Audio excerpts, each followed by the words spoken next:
Buenas tardes para todos y todas.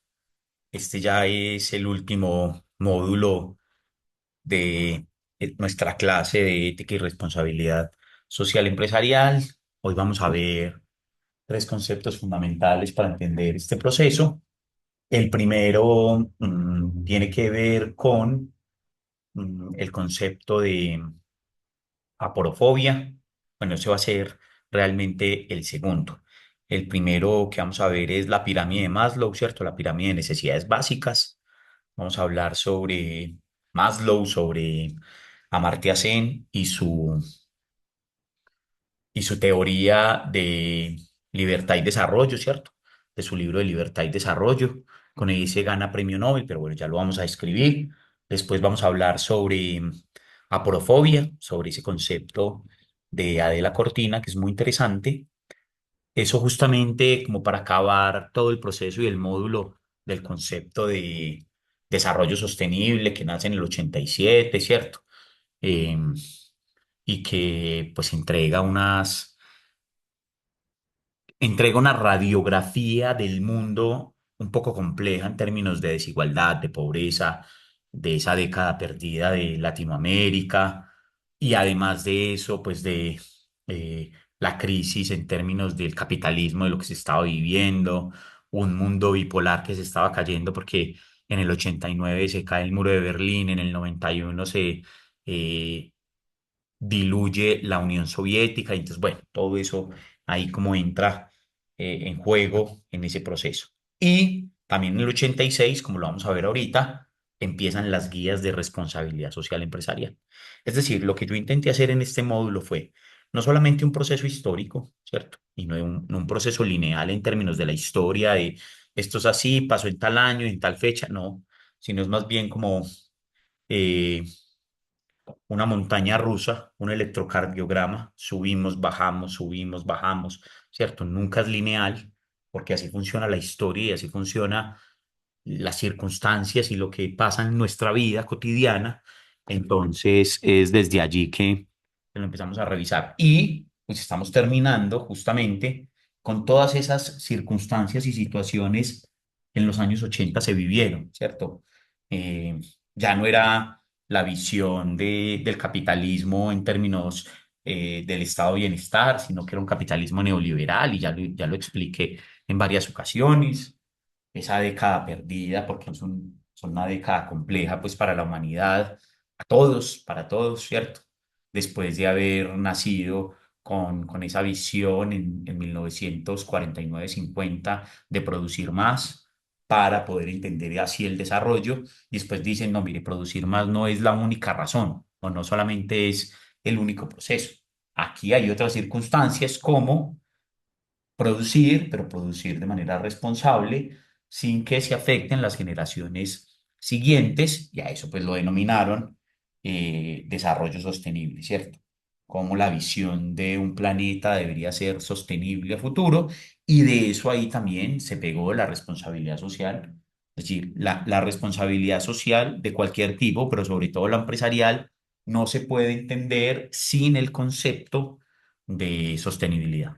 ¿Cierto? No se puede entender, es una cosa, eh, es una simbiosis, es una unión entre esos dos conceptos y en su gran mayoría los principios de la responsabilidad social empresarial están unidos y atados a lo que significa eh, la sostenibilidad de lo ambiental, pero también de lo social y de lo económico, y a eso, pues ahorita lo vamos a revisar a profundidad. Hay dos autores, Porter y Kramer, le llaman a eso eh, el valor compartido, ¿cierto? Y ese valor compartido ahí cómo entra y qué se podría hacer. Voy a compartir esta presentación. Aquí la tengo. Vamos a empezar con la pirámide de Maslow. Maslow era un psicólogo de los años 40, y lo que dice Maslow de manera muy clara es mm, cómo hacemos para poder tener una visión desde las necesidades del ser humano, ¿cierto? De esas necesidades, de suplir esas necesidades básicas del ser humano y a partir de esas necesidades básicas que se van supliendo, pues en esa pirámide que él propone, vamos subiendo, ¿cierto? Se va aumentando, se va aumentando el proceso en términos sociales, en términos políticos, en términos culturales, pero también va subiendo, además de eso, en términos eh, personales. Es decir, esta es una visión integral, esta es una visión del ser humano en su interior, es decir, consigo mismo, pero también con base en otro tipo de necesidades en términos de lo que significa la seguridad, la propiedad privada, pero también, y después pasa a unas necesidades mucho más sociales, entonces, en términos de la unión con los demás, con el proceso de hacer redes con otros grupos y ya, ¿cierto? Subiendo a las máximas es la autorrealización. ¿Qué es lo que quiere el ser humano lograr? ¿Qué y cómo lo quiere lograr? ¿Cierto? ¿A dónde, cuál es su visión aspiracional y si logró ese objetivo? También, después hay otros estudios y otras evaluaciones que dicen, mire, es posible que haya llegado a la autorrealización, pongámoslo en términos académicos, ¿cierto? O vamos a ponerlo en diferentes temas. Es posible que usted haya llegado a la autorrealización académica, es decir, alcanzó un doctorado, un postdoctorado, ¿cierto? Ese tipo de cosas, pero mm, no tenga la suficiencia económica para sobrellevar su vida. Y eso ya es una situación exageradamente compleja. Que eso, por ejemplo, es lo que le pasa a los académicos en este país. Bueno, no sé si en el mundo, pero al menos en este país, los académicos y las personas que viven y que están en el día a día de las universidades y de la investigación no son los mejores pagos. Y son las personas que más tiempo han dedicado su vida en los procesos académicos. Entonces, ahí ya termina siendo una contradicción en términos de ese proceso de las necesidades básicas de Maslow, pero también de los procesos de autorrealización. O pongamos también otros ejemplos anteriores que no tienen que ver, por ejemplo, con la vida académica. Imagínense con seguridad a sus mamás, a sus abuelas, que el proceso de autorrealización era cuando eran mamás, ¿cierto? Ahí, ese era el tope de su autorrealización. Hasta ahí podían llegar. Y eso, con la actualidad, con lo que está pasando, con lo que estamos viviendo, se ha transformado, ¿cierto? Eso ya no es la realidad, no es el momento en el que nosotros estamos. Pues eso es así, ¿cierto? Pues y también, menos mal, gracias a la vida y por los cambios culturales. Pero no, hoy las mujeres están diciendo, no, no. Es decir, mi autorrealización no tiene que ver nada con mi proceso de ser mamá. No tiene que ver. Antes, esa era la única visión que se tenía, la única. A eso era lo que se atenía la gran mayoría de las mujeres. Ese era su máximo, lo máximo a lo que podía llegar o lo máximo a lo que podía aspirar. Y eso, pues obviamente muy complejo para cualquier, no sé si para cualquier mujer, pero al menos los procesos culturales sí se fueron transformando. Vamos a pasar esto.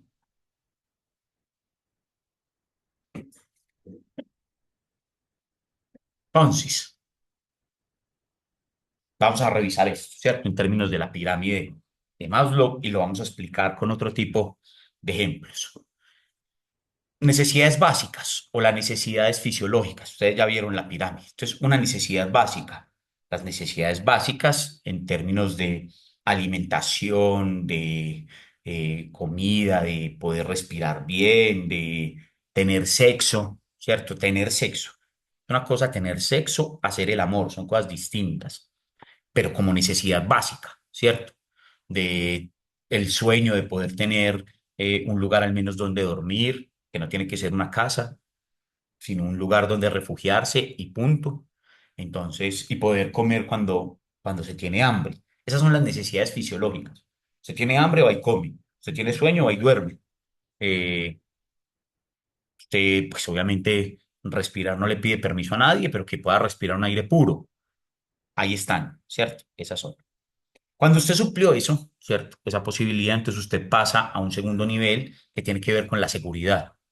¿Cierto? Que tiene que ver con el cuidado de la propiedad privada. Ya hablamos de la propiedad privada en una de de las primeras clases, ¿cierto? Y cómo lo había definido Rousseau en términos de qué era lo que había pasado para poder que naciera la propiedad privada a través de la legitimidad como el concepto básico. Ahora, esa propiedad privada, pues lo que usted tiene que tener es una protección física suya en primera medida, pero después de su familia, ¿cierto? Ahora ya usted no tiene un refugio, usted ya tiene en muchos casos un hogar, una casa, con otros miembros, sus hijos, su esposa o su esposo o sus padres, o, ¿cierto? Hay una estabilidad económica para poder sostener eso, para poder sostener esa casa con alimento, con aire puro, con agua potable, con ese tipo de situaciones, que todos estén con seguridad y con salud, ¿cierto? Básico eso. Pero además, ya usted lo que empieza es a proteger esa propiedad privada, que no se le metan los ladrones, que no vaya a haber ninguna problemática en el barrio donde está, ¿cierto? Básicamente las personas pobres en el mundo, en términos económicos, voy a hablar en términos económicos, están en esa segunda necesidad, ¿cierto? En el proceso de seguridad, del cuidado, en el proceso de la protección de su propiedad privada, de lo que hay en esa propiedad privada. Ahí están. Ahora, es distinto, y ya lo vamos a explicar, la visión de Amartya Sen cuando habla sobre eh, pobreza monetaria o pobreza como limitación de capacidades. Son cosas distintas. Y ya vamos a explicar qué es una capacidad, ¿cierto? Entendido desde Amartya Sen, desde desarrollo y libertad, y esa capacidad que se puede tener o hacia dónde nos debería llevar y qué es lo que podríamos tener. Hay unas necesidades sociales o las necesidades o la necesidad de afiliación, es decir, cuando usted ya tiene las necesidades fisiológicas cubiertas, cuando ya tiene un proceso de seguridad del cuidado de la propiedad privada, cuando los suyos ya están unidos y en ese proceso de desarrollo, de trabajo, y tienen salud y tienen mínimos vitales establecidos y duermen bien, y ahí ya se hace el amor, y ahí no solamente se tiene sexo, sino que se hace el amor, ¿cierto? Con su pareja. Entonces, claro, hay otro proceso distinto que llega y es el momento de la afiliación. Entonces, usted se afilia o usted está o usted se incluye en diferentes grupos sociales que están establecidos. Primero, pues su pareja, ¿cierto? Ahí está, el amor. Pero después, sus amistades. Ah, bueno, entonces, ¿cuáles son las amistades y dónde están? ¿Y por qué además de afiliación? Ah, no, es que mire, yo hay unos días que me encuentro con los amigos con los que hago deporte.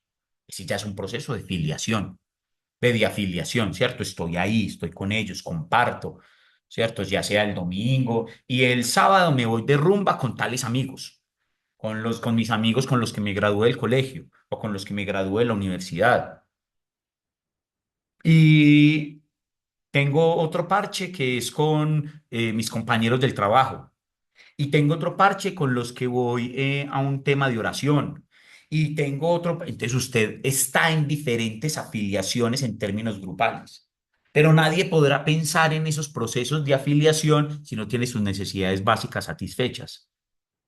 Por más que usted quiera estar en un parche con los amigos, con X, con Y, con fulanito, con sutanito, no, es que como le parece que los que nos graduamos de 11 vamos a ir a vamos a hacer un paseo a Cartagena y hay que dar 2 millones de pesos, pero si usted no tiene las necesidades básicas satisfechas, si usted tiene el agua cortada, si usted no tiene la comida para llevarle a sus hijos, usted dice, yo cómo me voy a ir por allá. Sí, muy chévere y todo el tema de afiliación, pero yo por allá no puedo estar.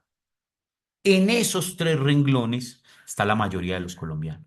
Y eso que yo diría que en los dos primeros. En este tercero es muy complejo. Entonces, claro, cuando uno hace un análisis, y yo les voy a poner mi análisis sobre eso, escribí un artículo y aquí le voy a meter un poco de temas políticos, porque tiene que ver con la responsabilidad social de cualquier individuo. Entonces, por ejemplo, cualquier persona que está en un estado social de derecho como el colombiano dice, yo tengo unos derechos en la vida, ¿cierto? En el país donde estoy, en Colombia, claro, los tiene. Los tiene por diferentes circunstancias. Primero, pues porque nació en esta tierra, porque tiene una constitución que lo rige con unas leyes, pero además, por lo más importante, es porque usted paga impuestos. Si usted paga impuestos en un país como Colombia, usted tiene unos derechos y el Estado, en términos de su responsabilidad social, tiene que suplir esos derechos. ¿Cuáles, por ejemplo? Oiga, hayan necesidades básicas satisfechas, que en los territorios haya agua, que en los territorios pues los servicios públicos estén saneados y básicos, que usted tenga buenas condiciones para poder salir y poder moverse, ¿cierto? Calles bien pavimentadas, todo ese tipo de cosas. Pero cuando usted no tiene ese proceso, entonces, claro, porque hoy hay una apatía, y esto lo descubrí, esto escribí justamente un artículo sobre eso, me acuerdo que en el 2014, en agosto 25, se dio el plebiscito contra la corrupción, ¿cierto? Entonces usted tenía que votar usted le entregaban un tarjetón, había 7 preguntas que le hacían y usted decía si sí o si no.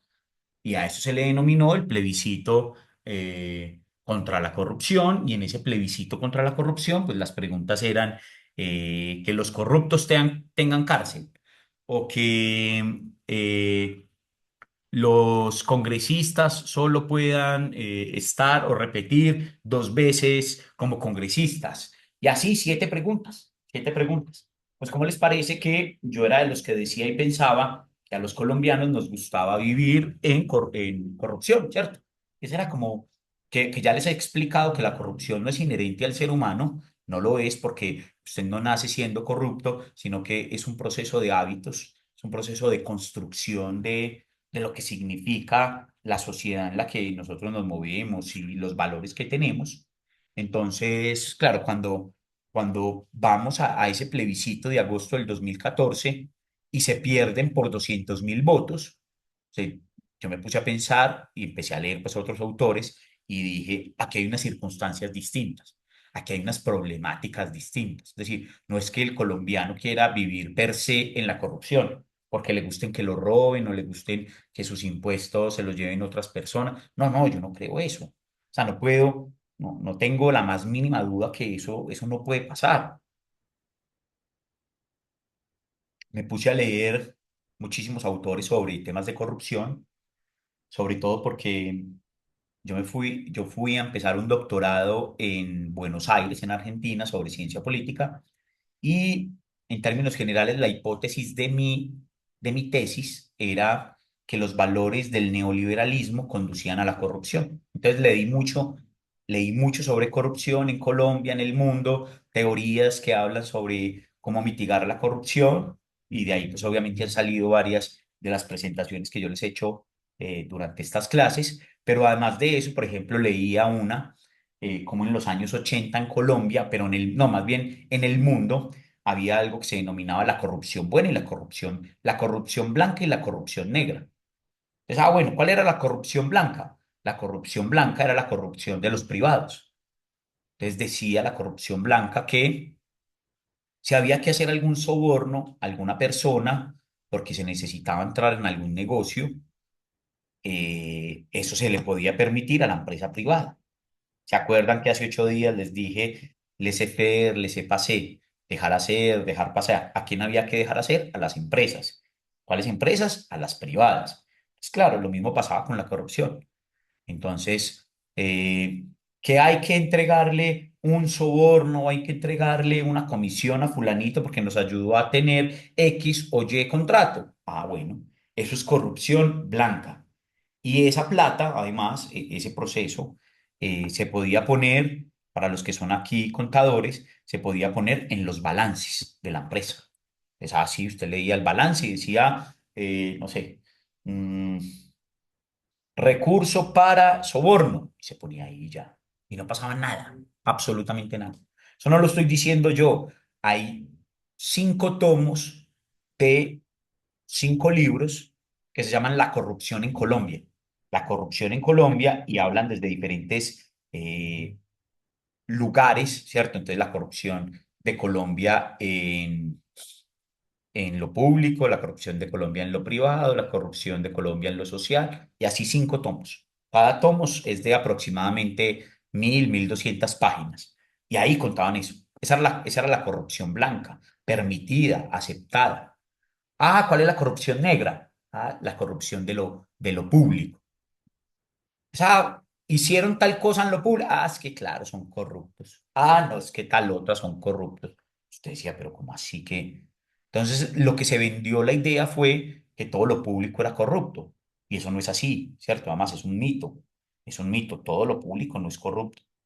Y ya les expliqué cómo, por ejemplo, una organización como Odebrecht, que viene de lo privado, pues imagínense los niveles de corrupción que podía tener y que generó, y no solamente en Colombia, en 12 países de Latinoamérica. Es decir, era un comportamiento transnacional en términos de la corrupción. Entonces, claro, cuando usted une todo ese tipo de cosas y se va a las necesidades sociales o de afiliación con la visión de eh, el, la votación del plebiscito contra la corrupción en el 2014, en agosto del 2014, usted lo que podría entender no es que la gente quisiera vivir en corrupción, sino que no tiene sus necesidades básicas satisfechas, es decir, sus necesidades fisiológicas y su necesidad de seguridad. Entonces dice, yo no me puedo afiliar absolutamente a nada porque tengo que estar trabajando todos los días para poder sobrevivir como mínimo, para sobrevivir. Entonces siempre pongo el ejemplo más complejo de todos. Entonces, imagínese una mujer campesina, cabeza de hogar, con 3, 4 hijos. Sus 4 hijos están en el colegio, toda la vaina, y se tiene que levantar todos los días a ir a trabajar para poder traer el sustento a sus hijos. Entonces, listo, la señora se levanta a las 4:30, 5 de la mañana para poder dejar el chocolate con el pan listo para que ellos se levanten, desayunen y terminen yéndose para el colegio. Entonces la señora trabaja todo el día y está llegando a la casa entre 6, 6:30 de la noche con 5 pelados. Esos 5 pelados llegaron al mediodía, se calentaron el almuerzo, entonces la señora lo tenía que haber dejado listo el día anterior o a las 5 o a las 4 de la mañana que se levantara y entonces después llega por la noche, intenta decirle, oiga, venga, revisemos tareas para ver a ustedes qué les dejaron o les da una pela porque sí o les hace y además de eso les tiene que hacer la comida porque tienen que acostar temprano. Imagínense toda esa situación, que no me la estoy inventando. Es parte de las circunstancias y de las realidades de muchas familias en Colombia. Y entonces la señora termina a las 9, 9:30 o 10 de la noche para el otro día levantarse a las 5 de la mañana. Y salió algo de la Junta de Acción Comunal o alguien y dijo, mire, tenemos un problema aquí con basuras o tenemos aquí un problema con seguridad o queremos invitar a todos los representantes de esta comuna para que participen en esta reunión y entonces podamos... La señora está tan cansada, está tan agotada que dice, no, yo por ahí no voy. No voy, yo me quedo aquí, prendo un ratico el televisor, me pongo a ver cualquier reality o cualquier novela, me la veo y después me acuesto para el otro día levantarme a las 4:30, 5, para hacer la misma rutina que hago diaria. Entonces, el problema en Colombia en términos de las necesidades sociales o de las necesidades de afiliación no son un problema de gusto, son un problema de capacidad y las capacidades no se han desarrollado y no se han desarrollado porque las necesidades básicas no se han resuelto. Pues pongo estos ejemplos, o más bien, voy a explicar a Amartya Sen aquí también que queda como anillo al dedo. Amartya Sen escribe en el 98 un libro denominado Desarrollo y Libertad. Con ese libro, Amartya Sen se gana el Premio Nobel de Economía, pero además de eso, Amartya Sen es indio, ¿cierto? Nació en la India, Amartya Sen. Entonces, Amartya Sen califica dos visiones distintas de pobreza. Entonces, una es la pobreza monetaria, que aquí todo el mundo cree y las grandes organizaciones multilaterales, Banco Mundial, Fondo Monetario Internacional, Banco Interamericano, ¿cierto? De Desarrollo, el BID, todos hablan es de la pobreza monetaria. Es cuánta plata se gasta fulanito de tal al día o cuánto es lo mínimo de plata que se tiene que gastar una familia en tal lugar para poder tener esto satisfecho. Entonces, se tiene que ganar $5 o $2 o no sé cuántos dólares, ¿cierto? Porque casi nunca ni me gusta leer esos informes porque creo que terminan siendo muy básicos y muy reduccionistas con los procesos de la pobreza o con los procesos de las necesidades básicas insatisfechas. Entonces a usted le dicen que tiene que suplir o que tiene que ganarse tantos dólares o que una familia juntando todos sus recursos, todos sus dineros, pues entonces lo que tiene que hacer es ganarse tantos dólares al día para poder sobrevivir. Y entonces hay unas tablas.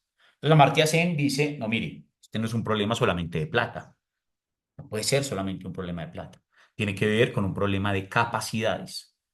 ¿Qué capacidades yo desarrollo para poder suplir las necesidades que tengo? Entonces, por ejemplo, y no tiene que ver con términos económicos. No estoy diciendo que no sean importantes y no estoy diciendo que no sean necesarios. Estoy diciendo que no es la única mirada que se puede tener en una situación tan compleja como esta. Entonces, pongo ejemplos. Y eso, por ejemplo, para la empresa, ¿cierto? Para la empresa.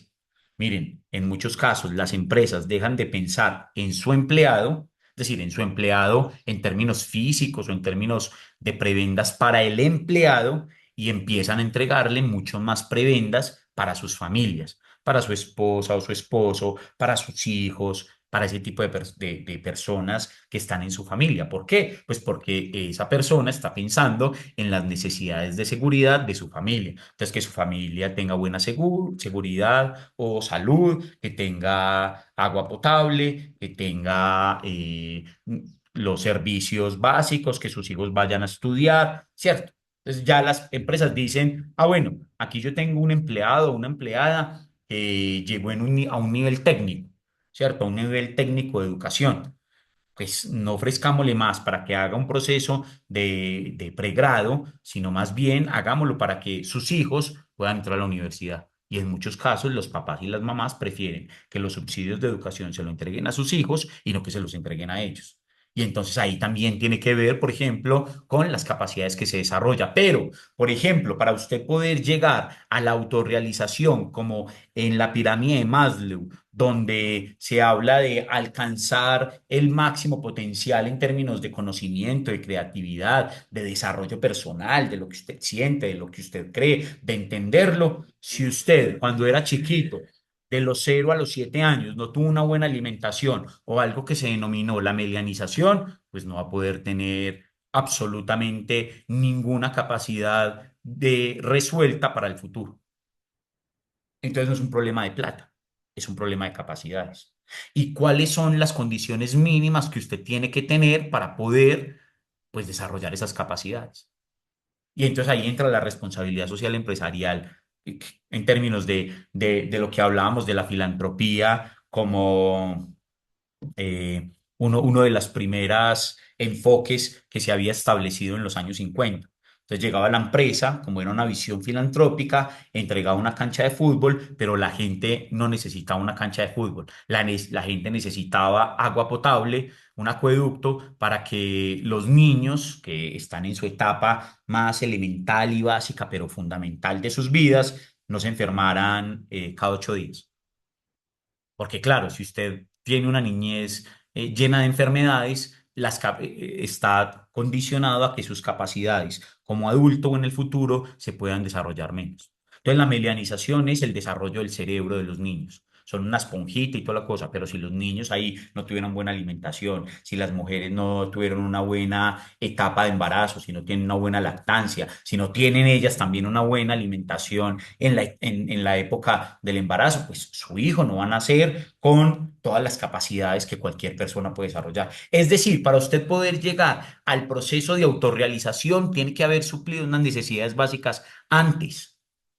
antes. Ya lo habíamos hablado en unas clases anteriores. Es decir, hoy una mujer en embarazo es exageradamente bien cuidada. Exageradamente no lo digo como algo superlativo o mayor, no, digo como la necesidad de prestarle toda la atención a una mujer embarazada y a un recién nacido y que le puedan hacer todos los controles y sin importar si tiene o no tiene capacidades económicas. Lo que tiene que hacer un Estado es salvaguardar las necesidades básicas de esa nueva vida que está llegando como responsabilidad social de ese Estado, pero además como un salvaguarda para que pueda desarrollar a futuro sus capacidades.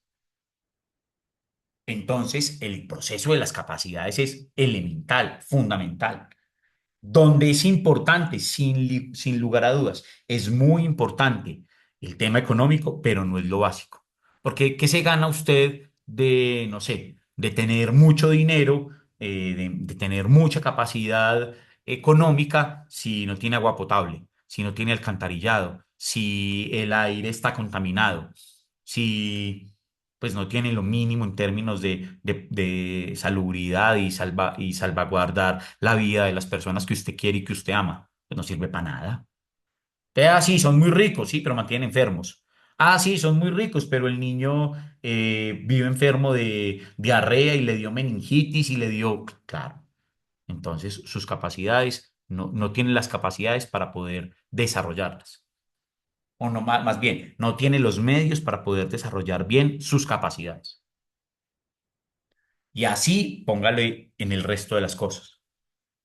Entonces, las mujeres, el tema de los derechos de las mujeres. Claro, entonces, no sé, si usted se va para algunos lugares donde las mujeres no tienen sus derechos básicos resueltos o simplemente por haber nacido mujer está condenada a que toda la vida sea una vida de servicio para los hombres, ¿cierto? En términos del aseo, en términos sexuales, en ese tipo de cosas, pues claro, esa mujer no es capaz de desarrollar sus capacidades, no es capaz. Entonces, por ejemplo, hay un libro, eh, se llama, creo que se llama así, Yo soy Malala, si no estoy mal, I am Malala, eh, que es una pakistaní que lo que hace todo el día es mm, pedirle, le estaba pidiendo a su país que por favor dejara que las mujeres se educaran. Una cosa mínima, ¿cierto? Que las mujeres pudieran ir al médico, que las mujeres pudieran ir a la escuela y que a partir de eso pues pudieran desarrollar. Pues le hicieron un atentado, casi la matan. Eh, Esa mujer hoy es Premio Nobel de Paz y bueno, está ahí alrededor justamente de esas necesidades. Ahora, tampoco es que nos tengamos que ir al Medio Oriente para darnos cuenta en muchos casos de el maltrato o de la inequidad en términos de justicia social para con las mujeres, ¿cierto? Eso pasa aquí. Un hombre y una mujer tienen los mismos estudios, el mismo rango, toda la cosa, se le paga más al hombre. Entonces, bueno, ahí hay unas circunstancias que dan. Esa en términos generales es la pirámide de Maslow, ¿cierto? Eh, Aquí nos dicen como que en términos de psicológicos, esa teoría ayuda a identificar los problemas emocionales y motivacionales de las personas. En términos de marketing, las empresas usan la pirámide para diseñar productos que satisfagan necesidades específicas. En términos de recursos humanos, para identificar y atender las necesidades de los empleados y mejorar el rendimiento y la satisfacción laboral, ¿cierto? Eso es lo que se termina haciendo, lo que se termina dando, porque podríamos poner muchos más ejemplos, ¿cierto? Eh, Mujeres en muchas partes de Colombia y del mundo que no tengan toallas higiénicas cada mes para, para su menstruación. Eso ya es una complejidad tremenda, ¿cierto? Una cosa tan básica y tan sencilla como una toalla higiénica. En términos, por ejemplo, de capacidades y de posibilidades económicas, ahí sí, es claro, pues mucha gente ha hecho en términos del marketing productos innovadores que se puedan reutilizar, que se puedan usar de diferente manera, la copa menstrual o algunas toallas higiénicas que no son desechables, sino que son reutilizables. Bueno, ahí hay cantidad de formas y de cosas que podríamos nosotros revisar e implementar en este proceso. Vamos a ir con aporofobia, con este concepto ya de la cortina de aporofobia, ¿cierto? Que tiene que ver con el miedo a los pobres, ¿cierto? Así es que se ha definido. Lo vamos a poner acá.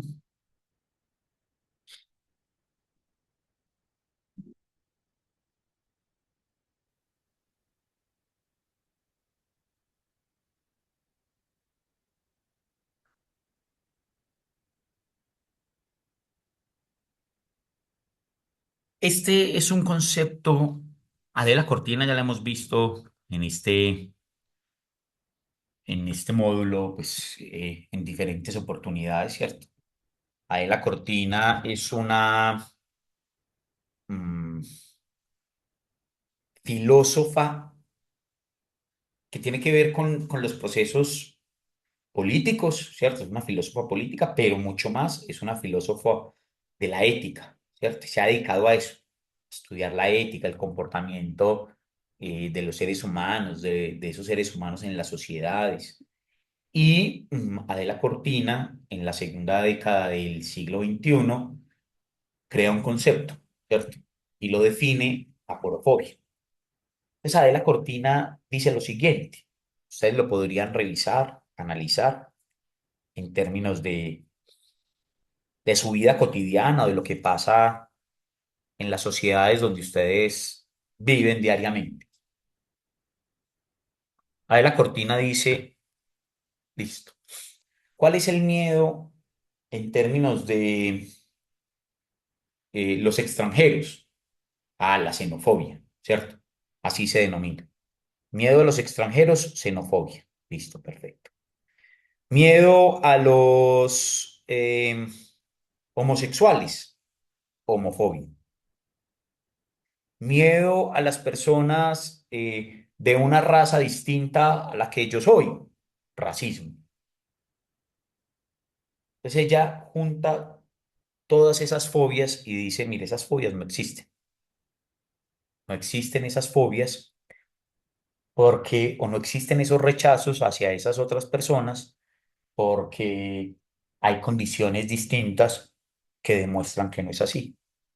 Entonces vamos a poner aquí un ejemplo, ¿cierto? Vamos a poner un ejemplo con nosotros mismos, puede ser, ¿cierto? Con los colombianos, que hemos sido, que ha sido una sociedad y hemos sido culturalmente tan golpeados y tan maltratados por otras culturas y a otros lugares donde nosotros hemos llegado. Hemos sido maltratados, nos han maltratado y nos han dicho cantidad de cosas alrededor de eso. Entonces, claro, ahí nos aplican a nosotros en términos de xenofobia. Ah, llegó un colombiano. Entonces, lo primero que le pueden preguntar al colombiano es si trae algún tipo de estupefacientes, ¿cierto? Ah, llegó una colombiana. Entonces, lo primero que le pueden preguntar a la colombiana es si se prostituye. Ya, eso ya es una clara acción de xenofobia. O llegó un colombiano, ah, no, usted debe ser delincuente, ¿cierto? Debe ser narco, entonces, pues ahí nosotros, ¿qué es lo que que eso es lo único que nosotros podemos ofrecer? Pues claro, hemos sufrido de eso. Hemos sufrido por racismo, claro, claro, usted se puede subir a metros en diferentes lugares de Europa y entonces nos llaman sudacas, no solamente a los colombianos, sino a todos los que estamos ahí. Eh, en muchos casos lo que han sufrido los latinos o los deportistas negros de nuestro país que los llaman monos o simios. Claro, ahí hay un tema claro sobre el racismo, sobre lo que es el racismo.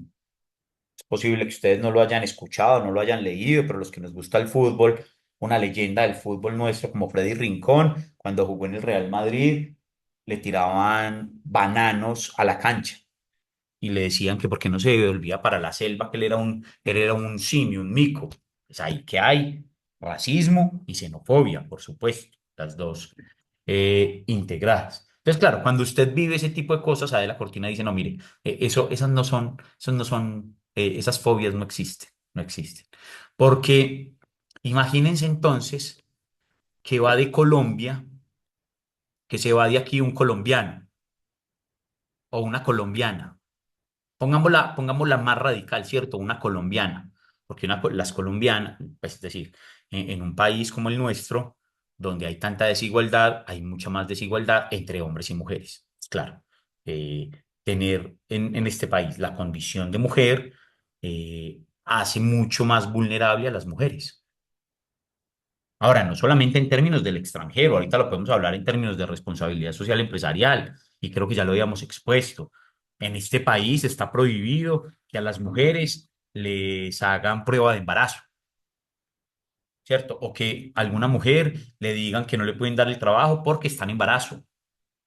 Claro, porque eso tiene unas complejidades para quien emplea, porque es una mujer que en 9 meses, en 8 o en lo que le quede de embarazo, pues va a pedir una licencia de maternidad, entonces tiene que ir a contratar a otra persona, ¿cierto? Pero hoy ya la ley en Colombia prohíbe ese tipo de cosas. Si a ustedes en alguna empresa les piden eh, pues ese tipo de pruebas, usted puede hacer la denuncia sin ningún problema. ¿Cierto? No se podía hacer. Entonces, bueno, sigo con el tema de la mujer que en un país como Colombia es mucho más, tiene muchas más desigualdades, ¿cierto? Tiene muchas más desigualdades.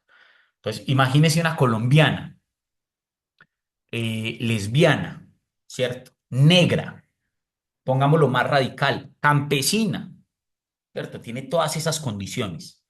Negra, campesina, mujer, lesbiana, y se va para otro país, para cualquiera, imagínese cualquiera, imagínese pues, los países europeos o imagínese países más radicales del Medio Oriente, donde pues el racismo es mucho más palpable, donde el machismo y la misoginia son mucho más claros y evidentes, ¿cierto? Y llega a uno de esos países como turista, es decir, o como foránea, es decir, a esa mujer, pues si uno sigue la misma línea, a- la van a excluir por ser de otro país distinto, es decir, le van a aplicar xenofobia. Pero imagínese que esa mujer negra, campesina, lesbiana, que se va de Colombia para otro país radical, es multimillonaria, tiene plata. Entonces llega a ese país a gastar, a un país europeo o a un país de Medio Oriente o a un país latinoamericano o a Estados Unidos, donde usted quiera. Llega a gastar, tiene las mismas condiciones, sigue siendo negra, sigue siendo campesina, sigue siendo lesbiana, sigue teniendo esas mismas condiciones. ¿Cómo la van a tratar en ese país? Doctora, bien pueda, ¿qué necesita? Claro que sí, para usted lo que quiera. Claro. Entonces va y se hospeda en un hotel 5 estrellas, va y compra la mejor comida, va y gasta y se compra en los centros comerciales, en los almacenes más caros. Claro. Entonces lo que dice Adela Cortina dice, no, no, no, mire, aquí el problema de la xenofobia, perdón, de la aporofobia o de las fobias no es un miedo a los negros o a cualquier otra raza. No es un miedo a los homosexuales, no es un miedo a los extranjeros, son miedos a los pobres. Es a esos que llegan a los países nuestros a no consumir, a no gastar. Esos otros que llegan con plata, no nos importa sus condiciones ni sexuales, ni de residencia, de ningún tipo, ni de edad. Claro, porque usted también puede excluir a las personas por ser personas mayores. Pero a nadie le importa eso, si llega con plata. Entonces, lo que dice Adela Cortina es, ninguna de las otras fobias existe, ¿cierto? Lo que existe es la aprofobia, miedo a los pobres. Ah, si después de usted ser además pobre, tiene esas otras condiciones, eso lo agrava todo. Entonces, si usted además de ser pobre, es mujer, negra, campesina, y lesbiana, pues claro, ahí ya se jodió todo. Va a ser excluida en todos los lugares de, no del mundo, pero sí donde se existan esas prácticas. Pues claro, esa marginación de ese tipo de personas y esa estigmatización hacia ellos, pues simplemente por no tener recursos económicos, pues se ve palpable en la cotidianidad de la vida, ¿cierto? Eso sí, con seguridad alguno de ustedes o nosotros lo hemos vivido, ¿cierto? Entonces nos han llamado en modo despectivo o a modo de insulto indios o negros o igualados, ¿cierto? Que porque me estoy igualando con alguien que en términos económicos es posible que no tenga la misma cantidad de recursos económicos. Entonces también lo han hecho. Con nosotros es posible que eso haya vivido. Y hoy en el mundo la porofobia es una realidad directa, clara. Revisen sus municipios y en sus municipios con seguridad hay lugares donde le dicen, donde hay una acción real y directa a porofobia. Entonces usted, imagínese que a usted le nombren un barrio marginal de su municipio. Y dice, ay, no, no, no, por allá no. Yo eso por allá no lo conozco, pero me dicen que es muy peligroso. ¿Eso cómo se llama? Aporofobia, ¿cierto? ¿Quién dice que simplemente un barrio, por ser humilde o por tener menos recursos económicos, es peligroso? ¿Quién dice eso? Lo digo además por experiencia propia en lo que nos ha pasado en Manizales. O sea, que había una comuna muy importante, histórica, toda la cosa, y llamaba San José. Y para poder hacer un proyecto fallido en términos de renovación urbana, en ese momento el alcalde y algunos senadores de esta región fueron y dijeron, no, es que ya solamente viven pobres y los pobres son delincuentes. Y usted dice, uy, no, ¿cómo así? Aporofobia, directa, clarísima, ¿cierto? Entonces, claro, ese es un concepto que deberíamos revisar, no solo en términos de lo ético, pero también en términos de la responsabilidad social y de la responsabilidad social individual, de cuál es nuestro proceso de trabajo o de acción con esas personas, ¿cierto? Dos, pues una responsabilidad social de la empresa, a quién contrata, cómo contrata, si echan o sacan a alguna persona por alguna de estas condiciones, ¿cierto? Eso se debería revisar también muy bien. Eh, y claro, es una responsabilidad social desde el Estado, de qué se debería hacer desde el Estado para poder hacer y para poder transformar ese tipo de acciones.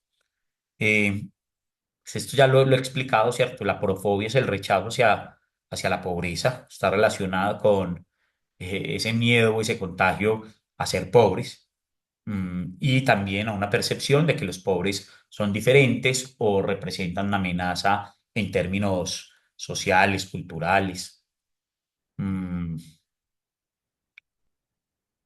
claro, y tiene unas diferencias porque hay otros tipos, obviamente, de discriminación, pero este se basa exclusivamente en el estatus o en la capacidad económica de esas personas.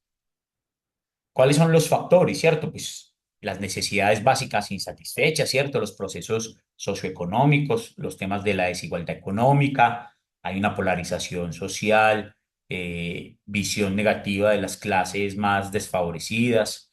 Ese tipo de cosas obviamente marcan las acciones.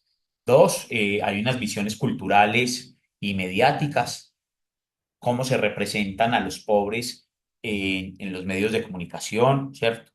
Y entonces, claro, si usted a un pobre le pone otro tipo de adjetivos como que son perezosos, desorganizados, peligrosos, delincuentes, pues claro, usted ahí lo que hace es enmarcar y ahondar mucho más esas desigualdades y esos procesos que se viven.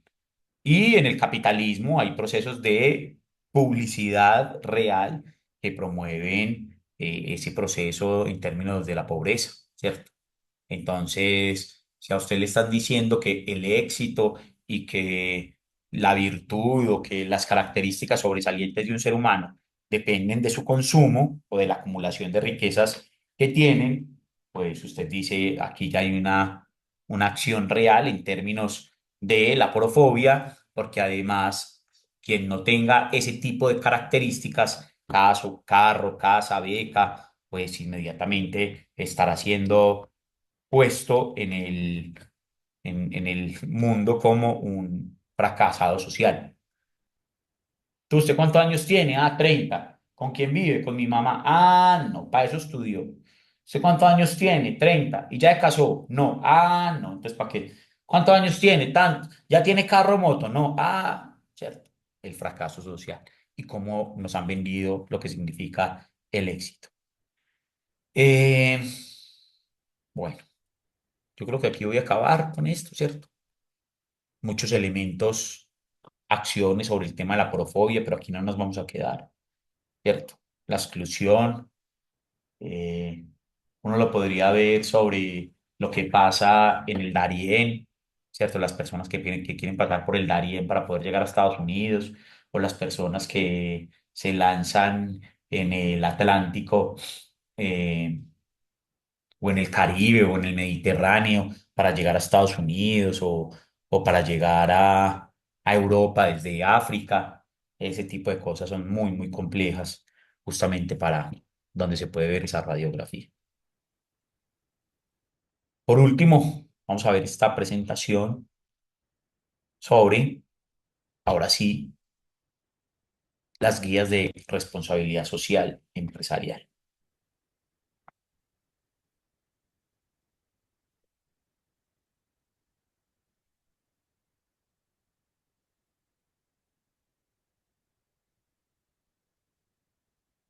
Bueno,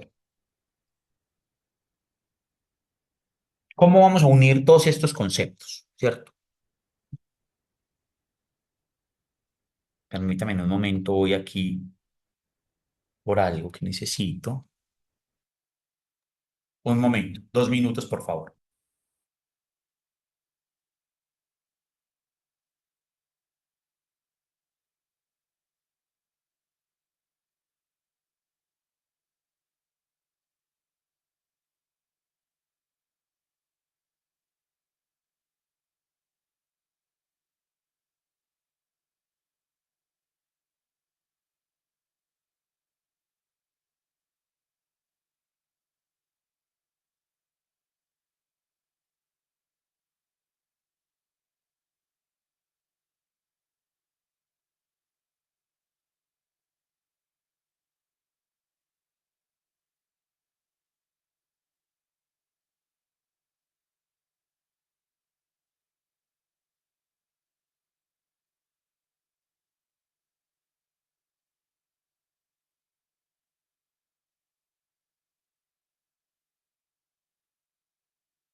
Entonces, ¿cómo vamos a unir todos los conceptos que hemos revisado, ¿cierto? Incluyendo estos dos conceptos que hemos revisado hoy sobre la pirámide de Maslow, las necesidades básicas, Amartya Sen en términos de desarrollo de capacidades y el concepto de aprofobia con responsabilidad social, ¿cierto? Ese es el gran reto que tenemos.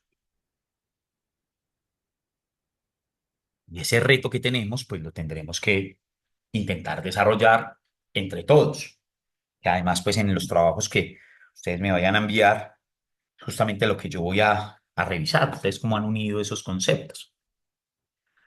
Entonces ya vimos, por ejemplo, el consumo de las empresas, ¿cierto? Ya lo vimos en una clase, en una clase anterior. Y lo que se definió fue las organizaciones productivas, es decir, las empresas, han sido señaladas como las principales causas de problemas sociales, ambientales y económicos en todo el planeta Tierra. En todo. Ah, unas más, unas menos. También lo dijimos acá. Usted desde que se levanta hasta que se acuesta está haciendo procesos de contaminación. Respirar ya, ¿cierto? Es un proceso de contaminación. Pero claro, cuando usted eso lo hace en la misma cantidad de un ser humano al día, pero millones de veces, como lo hacen las empresas, pues aquí hay que poner unos procesos distintos y unos análisis distintos. ¿Y esto por qué ha pasado? Claro, si a nosotros lo que nos vendieron fue producir más en un modelo de términos de corto plazo, en una visión de obsolescencia programada, para que los productos duraran menos, para poder que existiera el recambio mucho más rápido, pues eso quería decir que la contaminación iba a ser mayor. Y esa contaminación, esa externalidad de las empresas de contaminar, pues iba a generar problemas sociales, ambientales y por supuesto económicos. Y pues una visión sin nada de sostenibilidad, ¿cierto? No estaban pensando, no se piensan las generaciones venideras, ni mucho menos, ¿cierto? Eso no está en el ámbito ni en el proceso de lo que se viene. Unas características sobre la responsabilidad social empresarial.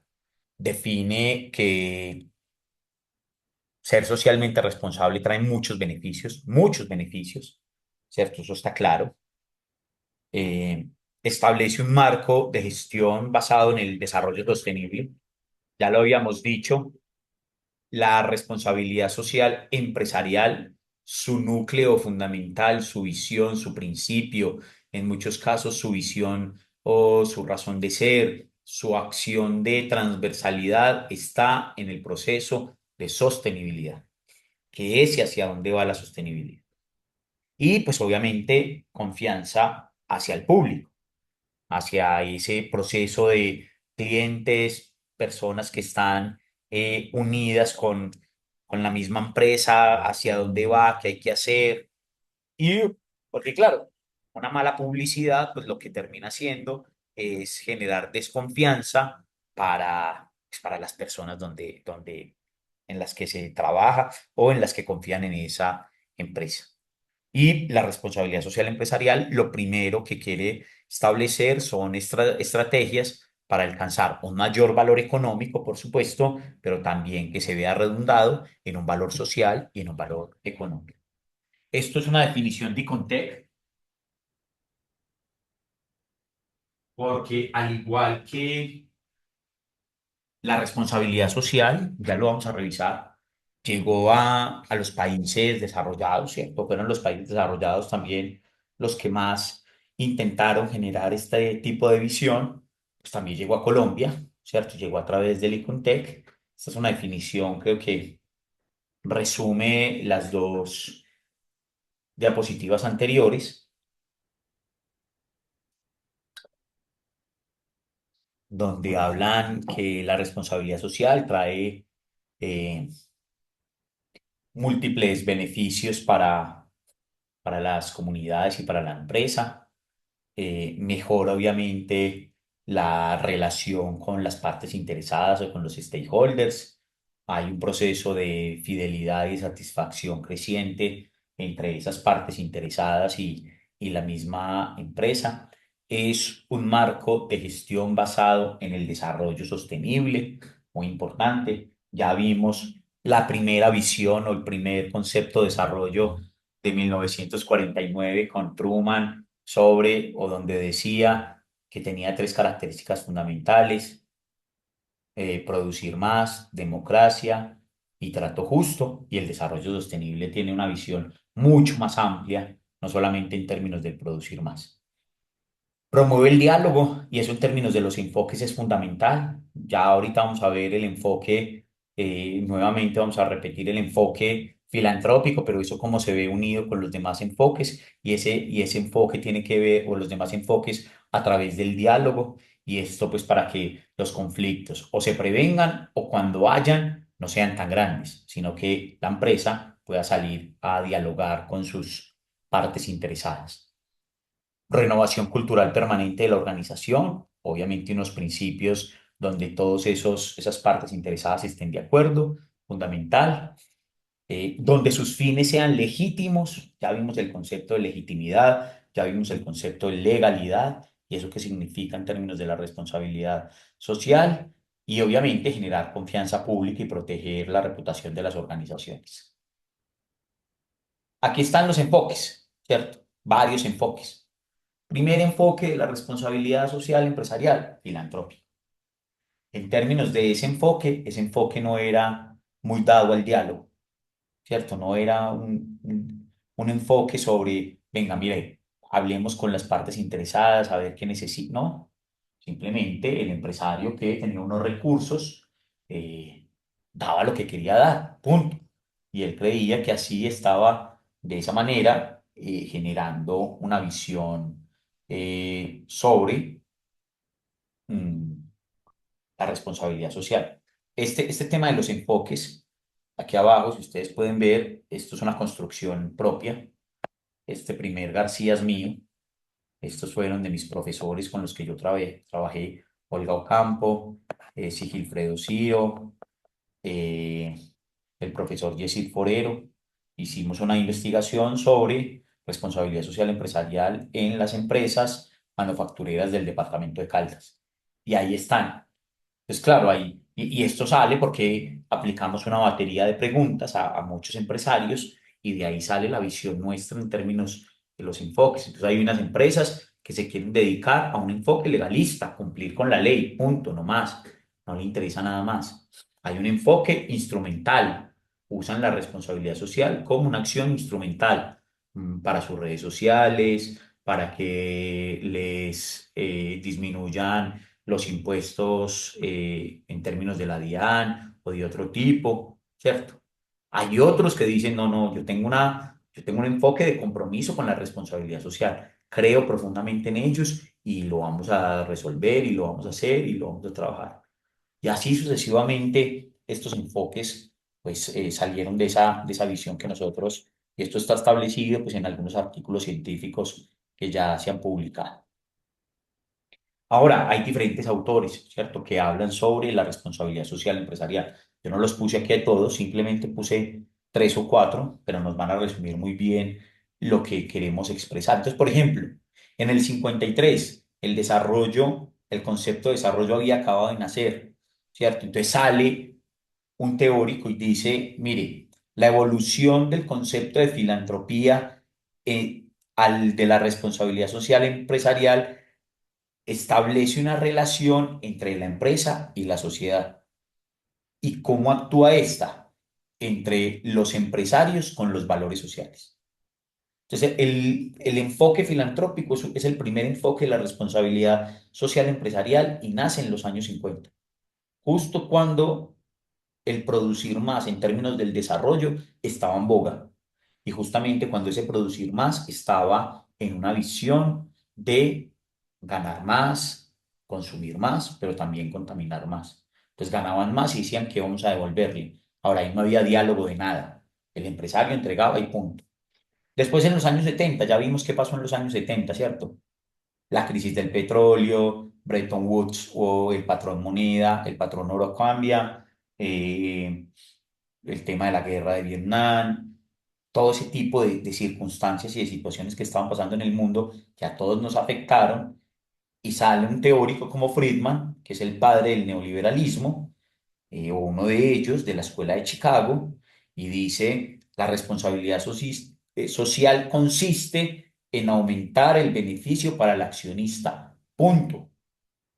El accionista es una parte interesada de la empresa. Es una parte interesada interna. ¿Cuáles son las partes interesadas internas de la empresa? El accionista, los directivos, los empleados, el sindicato, los administrativos, partes interesadas internas de la empresa.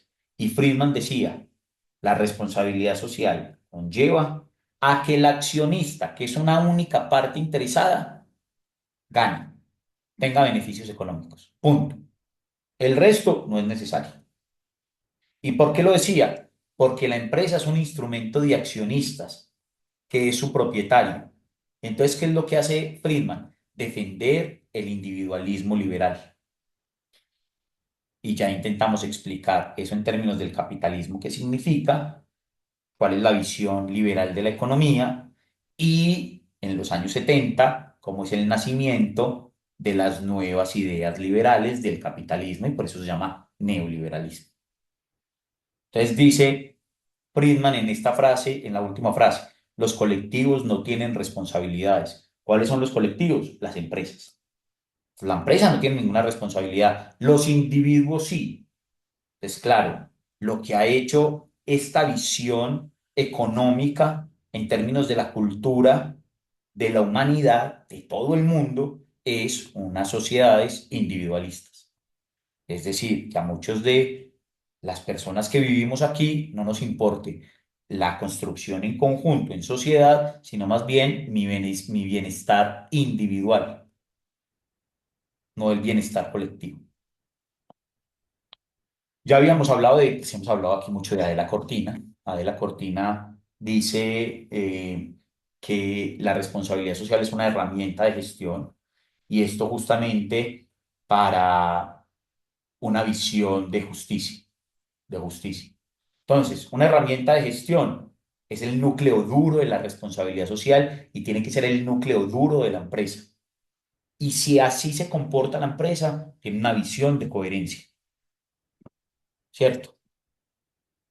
Entonces, si usted hace y actúa en términos de la coherencia, pues entonces, si hay algún proceso de afectación, esa visión no se convierte en un cómplice. Porque si usted es un afectado y no dice nada y se queda callado, pues todo lo que termina siendo es un cómplice de esa injusticia que está viviendo la empresa. Ahora, ¿qué dice sobre la justicia? Cualquiera que sea el afectado por una actividad social debe ser tenido en cuenta en la toma de decisiones que le afectan.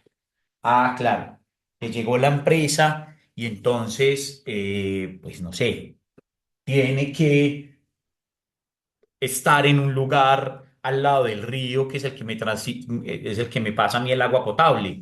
No, no, entonces eso no es una discusión solo de la empresa, tiene que ser de las demás partes interesadas. Lo que dice de la Cortina es, usted ya no puede seguir en el enfoque filantrópico donde no se dialogaba con con las partes interesadas. Este es un enfoque donde el diálogo tiene que ser fundamental, sobre todo si esa parte interesada se ve afectada en las decisiones que la empresa va a tomar.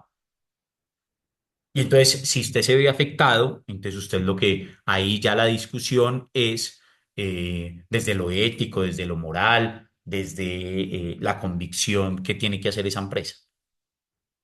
Si la empresa, diría de la Cortina, usa el carácter y la justicia, es una empresa que éticamente es responsable. Si no, es simplemente cosmética y burocracia. Entonces, ¿qué dice Adela Cortina sobre el tema cosmético? Ah, claro. Es posible que hayan empresas desde el enfoque, vamos a ver esto, qué enfoque, ¿cómo lo podríamos llamar? Instrumental, ¿cierto?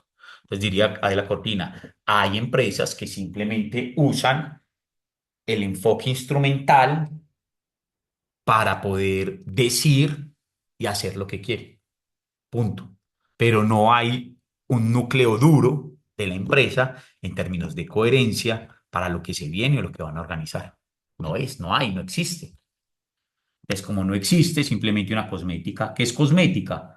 Pues que usted se ponga unos elementos en alguna parte de su cuerpo para esconder los defectos que puede tener.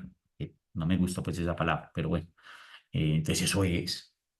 Entonces si usted puede tapar la herida, le puede echar buen polvito y toda la cosa, pero ahí sigue estando la herida. Entonces es una visión cosmética, no es una visión del núcleo duro de la responsabilidad social.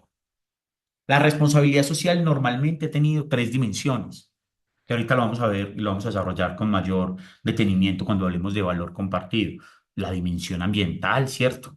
El proceso de la biodiversidad, protección del medio ambiente, los espacios naturales, qué se hace, cómo se hace, con quién se trabaja, la dimensión social, ¿cierto? Ahora, esto en el enfoque filantrópico, esto no existía. Esa dimensión social que abarca las acciones que protegen a las comunidades que están alrededor de la empresa, donde haya una vida digna, calidad para los habitantes, ¿cierto? Esto sin excluir absolutamente a nadie, y mucho menos a las minorías o a los grupos marginales, y una dimensión económica. En el mundo del capitalismo, empresa que no funcione, se cierra, punto. Empresa que no dé ganancias, se cierra. Y aquí no estamos en discusión, ni mucho menos, de las ganancias que las empresas puedan tener. No hay ninguna discusión, me parece que es válido, me parece que es fundamental. La empresa privada es muy importante para el desarrollo de cualquier comunidad. La empresa privada es la que entrega la posibilidad y la capacidad de generar nuevos empleos y de generar en muchos casos dignidad en lo que hay alrededor de la sociedad. Ah, pero cuando la empresa simplemente o en la empresa no hay un equilibrio entre lo que gana y lo que le entrega a la sociedad y a los procesos ambientales, pues ahí es cuando justamente empieza a haber un desequilibrio, empieza a haber unos niveles de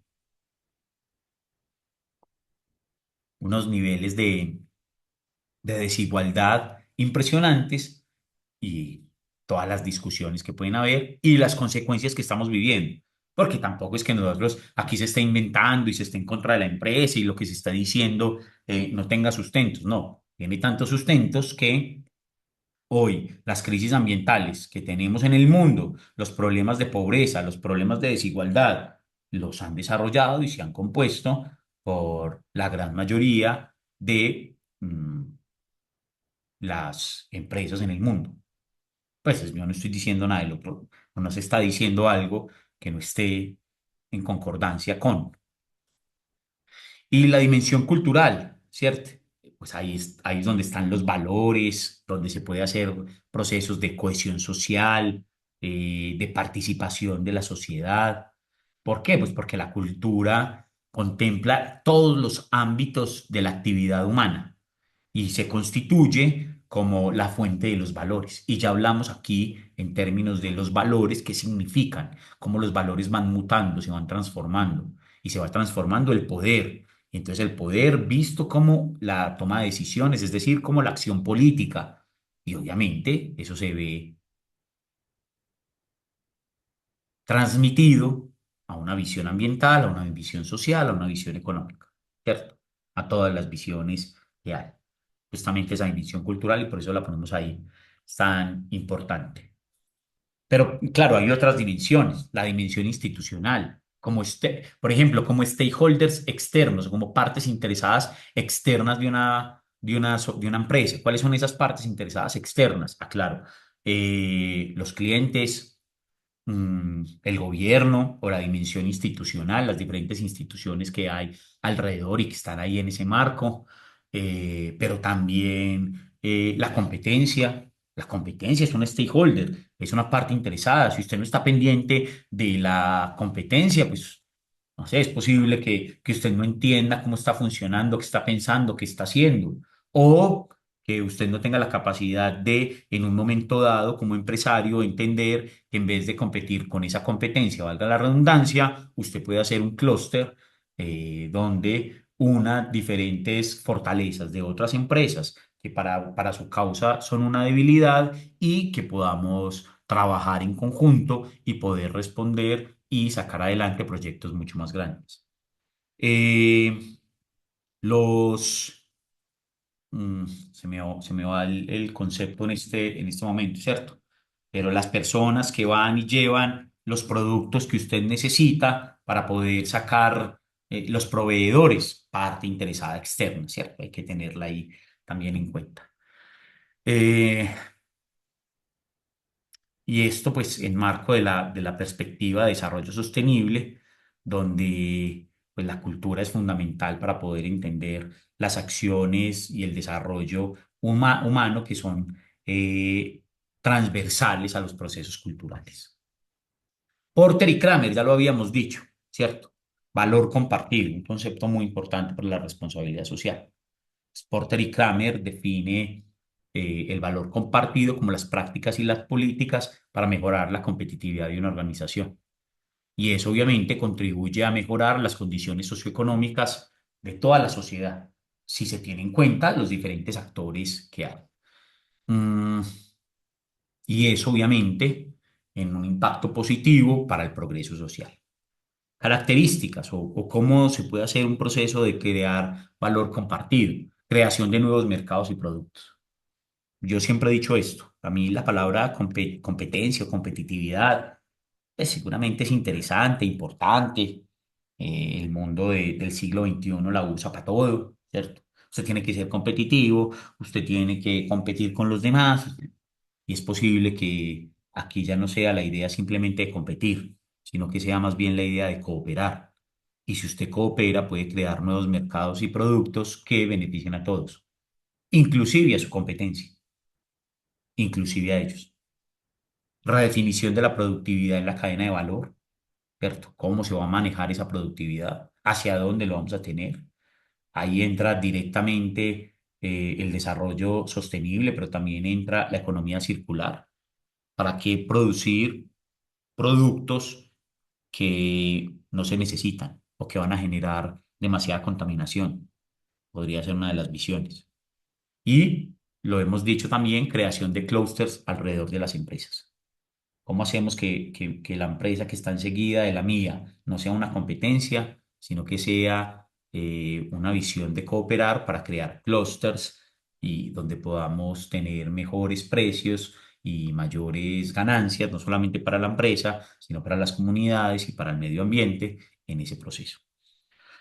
Las ONGs, los gobiernos, las empresas tienen que dejar de pensar en términos de responsabilidad social corporativa y comenzar a pensar en términos de integración social corporativa. O sea, cómo usted va a integrar, o sea, no solamente como la responsabilidad social desde adentro, sino cómo usted va a empezar a integrar al resto de la sociedad en este tipo de actividades.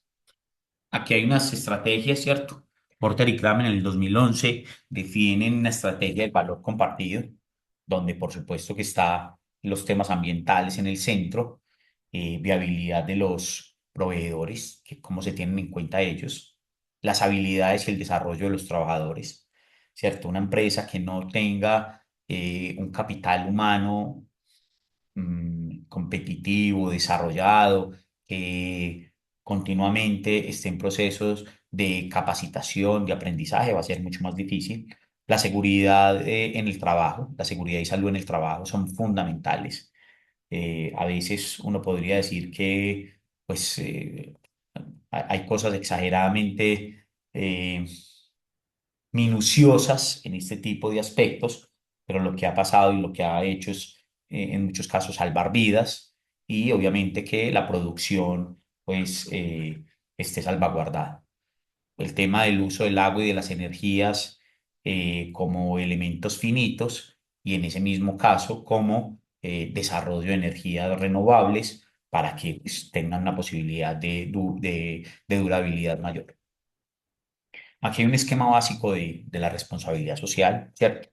Si lo ecológico y lo económico se unen, es posible, o lo más seguro es que esa visión sea viable, ¿cierto?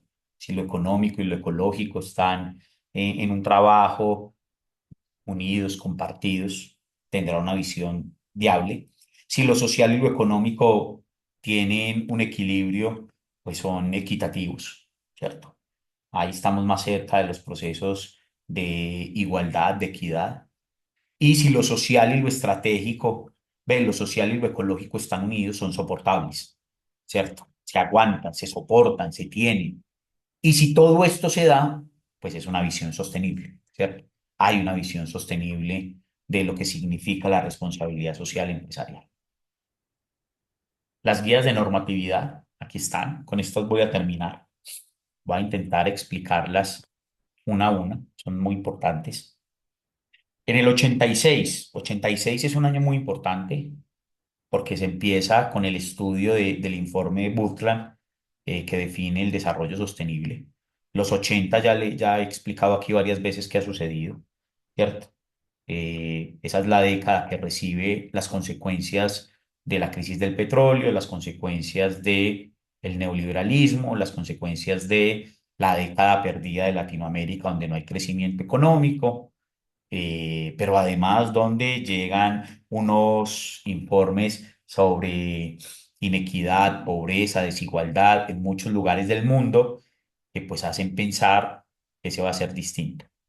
Y empiezan a nacer las guías de responsabilidad social empresarial. Acuérdense que la responsabilidad social como estrategia o como teoría se empieza a analizar desde los años 50, es decir, desde que nace también el concepto de desarrollo. Pero apenas en el 86, 36 años después, nace la primera guía. Esa primera guía de responsabilidad social, Cloud Round Table, empieza en Japón y en esa visión de los japoneses hablan como, venga, cómo vamos a trabajar y vamos a hacer eh, vamos a tener un proceso organizativo con las demás empresas en los diferentes lugares del mundo, ¿cierto? ¿Qué es lo que vamos a tener ahí en cuenta y cómo lo vamos a hacer? Y claro, es el primer mundo siempre en esta visión de desarrollo la que empieza a decir cómo vamos a llevar esta información a estos estados subdesarrollados en términos de la responsabilidad social. La voy a ir pasando acá, ¿cierto? Y podría ser mucho más fácil. Eh, entonces, lo que dice es que, bueno, esto es muy importante. Las guías de responsabilidad social no son impositivas, son de autorregulación. Eso le quita muchos dientes a la responsabilidad social empresarial después de 50 o 70 años de que se ha hablado de ella. Y obviamente esa autorregulación tiene que ver con los clientes o con las partes interesadas, clientes, empleados, inversionistas, proveedores, competidores, comunidad en general, ¿cierto? Entonces, lo que he intentado, lo que hizo la Cloud Roundtable era minimizar o reducir las tensiones que se manejaban en el comercio internacional, ¿cierto? En ese proceso. La Social Accountability, ¿cierto? Del 97. Aquí hay 9 principios. Estos 9 principios van a ser repetitivos en las demás guías de responsabilidad social empresarial. A veces le ponen 10, otras veces 15, pero siempre van a estar ahí ajustados. Y esa social, la accountability que quiere decir responsabilidad, es decir, responsabilidad social internacional. Eso es lo que define Social Accountability International. eh, Está en un marco de un proceso justo y decente para los trabajadores, con altos estándares sociales. Eso es lo que pide la Social Accountability. Y entonces le dice, oiga, mire, que haya cero trabajo infantil, que nunca haya trabajo forzoso u obligatorio. Esto es en el 97, es decir, esto es hace 30 años. Hoy sigue pasando las dos cosas. Trabajo infantil sigue existiendo y trabajo forzoso u obligatorio sigue existiendo. Y miren, yo estoy de acuerdo. Yo creo que el valor del trabajo es muy importante, inculcárselo a los niños, a las niñas, a los adolescentes. Me parece buenísimo, ¿cierto? Me parece buenísimo que una familia, por una acción de cultura, de valores, le enseñen a sus hijos el valor del dinero, de cómo se gana ese dinero, de qué es lo que se tiene, ¿cierto? De cómo hay que trabajarlo para poder lograrlo, pero que eso no sea la obligación del niño, ¿cierto? Que eso no sea lo fundamental para poder tener X o Y. Entonces, por ejemplo, ustedes hoy en redes sociales, para que lo revisen también, yo creo que se está romantizando de nuevo esto. Se romantiza, por ejemplo, hay una romantización del trabajo infantil. Es niños que salen a trabajar, ay, tan lindo como trabaja, ay, tan lindo las palabras que dicen, ay, tan...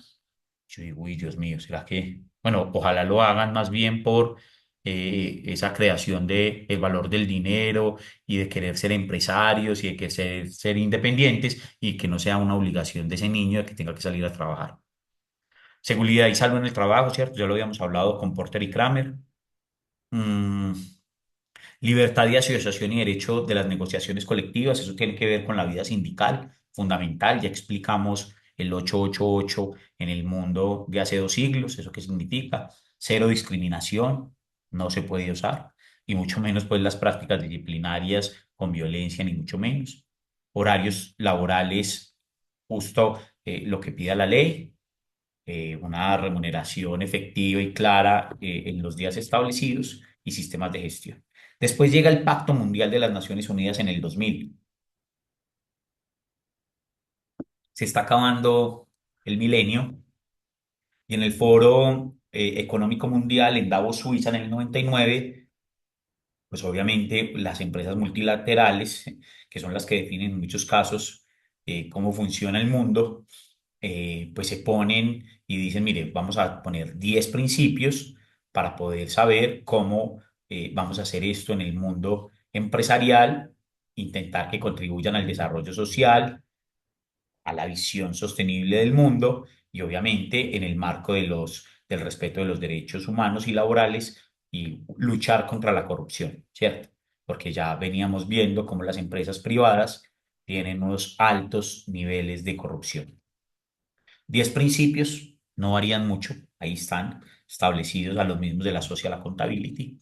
El libro verde de la responsabilidad social, esta es una visión mucho más europea, donde empieza a trabajar una dimensión interna y externa a partir de los diferentes stakeholders, ¿cierto? Stakeholders internos y externos, y que se debería empezar a trabajar con ellos en términos de la relación de los diferentes interlocutores que tiene.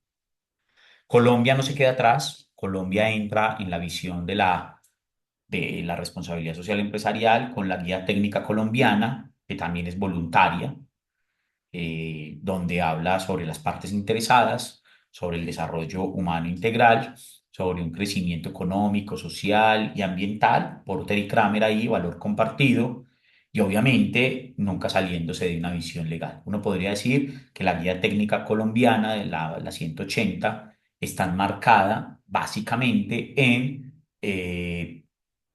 un enfoque legalista, ¿cierto? La legalidad ante todo, cómo cumplir con las leyes en Colombia. Y después sale como la mamá de todos estos procesos, que es la que acumula, une a todas las visiones de la responsabilidad social, que es la guía técnica ISO 26000. Esta ya es, pues obviamente es una ISO, que nuevamente no es obligatoria, pero que ahí condensa en términos generales esa visión.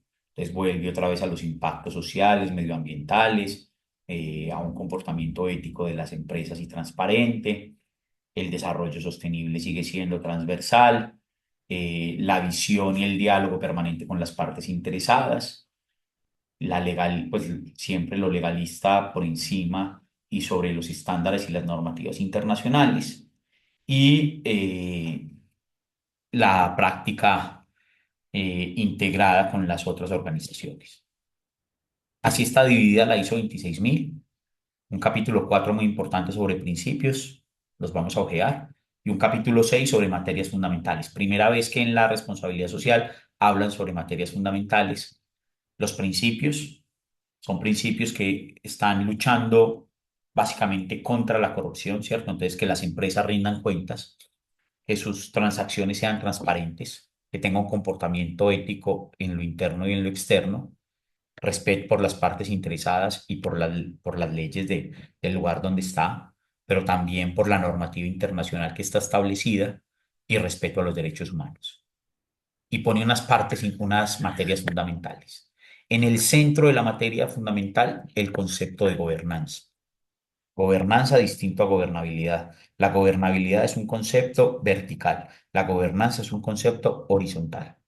Y a partir de eso, diferentes 6 materias fundamentales, eh, donde esa gobernanza es el centro.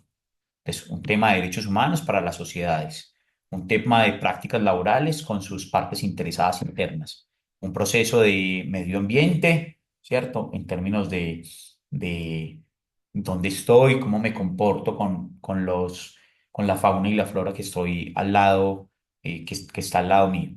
Prácticas justas de operación con mi competencia. Asuntos del consumidor, cuál es mi relacionamiento con ellos. y participación activa y de desarrollo de la comunidad, ¿cierto? Pues ahí está lo social, lo ambiental, lo económico, el proceso con las partes interesadas, lo legal.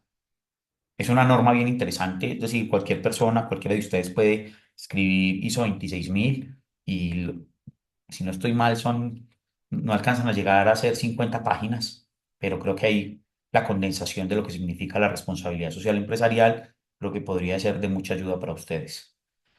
Les agradezco muchísimo que hayan participado en este módulo, que hayan estado en en estos 6 encuentros. Espero que esto les haya servido para su vida profesional, para su vida personal. Espero que este módulo haya sido de su agrado, que esto que hemos visto en estas 6 clases les haya, sobre todo, o les vaya a ayudar en el desarrollo profesional que ustedes tienen a futuro. Mil gracias, que estén muy bien. Feliz fin de semana para todos y todas. Y de nuevo, gracias por haber estado en este módulo.